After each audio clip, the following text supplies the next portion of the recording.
Welcome to the channel, welcome to another video. If you haven't been here before, my name's Lee, and in today's video I want to talk about where is Peng Shuai. So for the last month or two, the West and the Western media have been obsessed with where is Peng Shuai after she made a post on her Chinese social media account. Now, as far as Peng Shuai says, she's been getting on with her normal life here in Beijing, but it seems the West just won't accept that. But today she gave an interview with her first foreign media since this controversy, this conspiracy in the West began.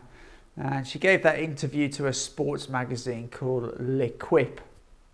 The interview was conducted in a hotel in Beijing, and she stated yet again in the interview that she never accused Zhang Golai of sexual assault like the Westerners think that she did in her original Weibo post, and that basically was a big misunderstanding by Western audiences. She also made it clear that she didn't disappear, and she found it difficult to understand why Western media was spreading this sort of accusation around. She found it a bit odd. She also went on to say that she had made contact with the WTA, and she found it very strange that Steve Simon had come out in the press and said that she hadn't replied to him. And she also says she received an offer from the WTA for psychological help. And again, she was very surprised. Why would she require psychological help? And she finished the interview by saying she hopes for less antagonism and more understanding from the world between countries who have different systems and different cultures.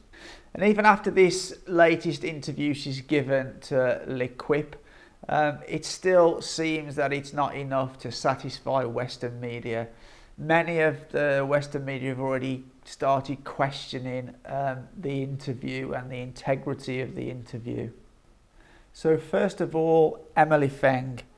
In a carefully monitored interview set up by China's Olympic Committee, Peng Shuai walks back her allegations and says she's retiring from competitive tennis.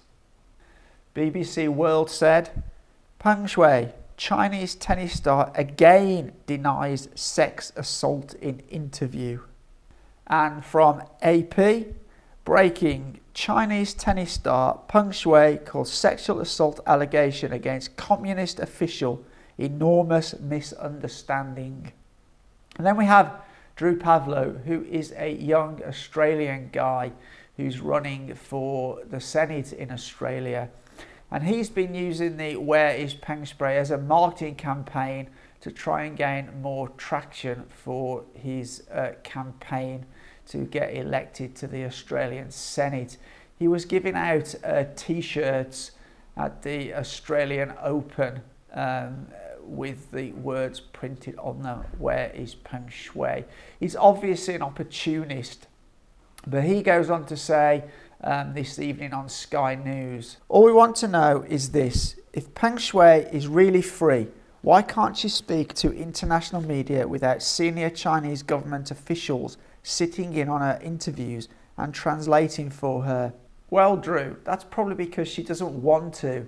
She's not at the beck and call of what you want for her. She's her own person and can very much decide what she wants to do herself.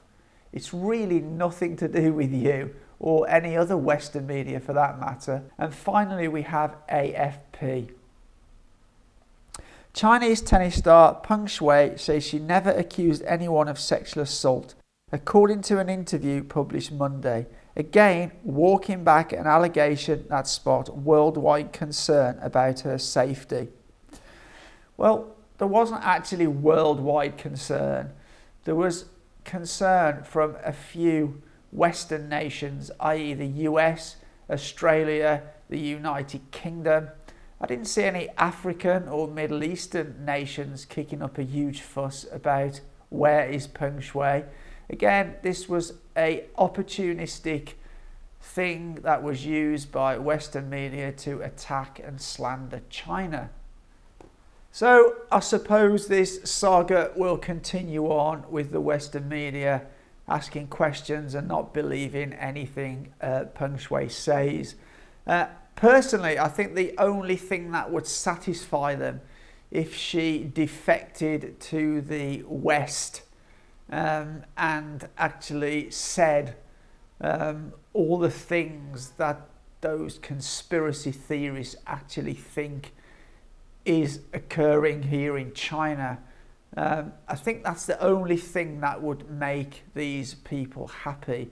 You know, the poor woman is literally in a no-win situation. You know, it's just unbelievable how ridiculous you see the Western press and a number of netizens in the West behaving over this issue. I think you should just leave her alone, let her get on with her life and move on. Anyway, as I always say, don't just read the headlines, look at the facts, do your own research.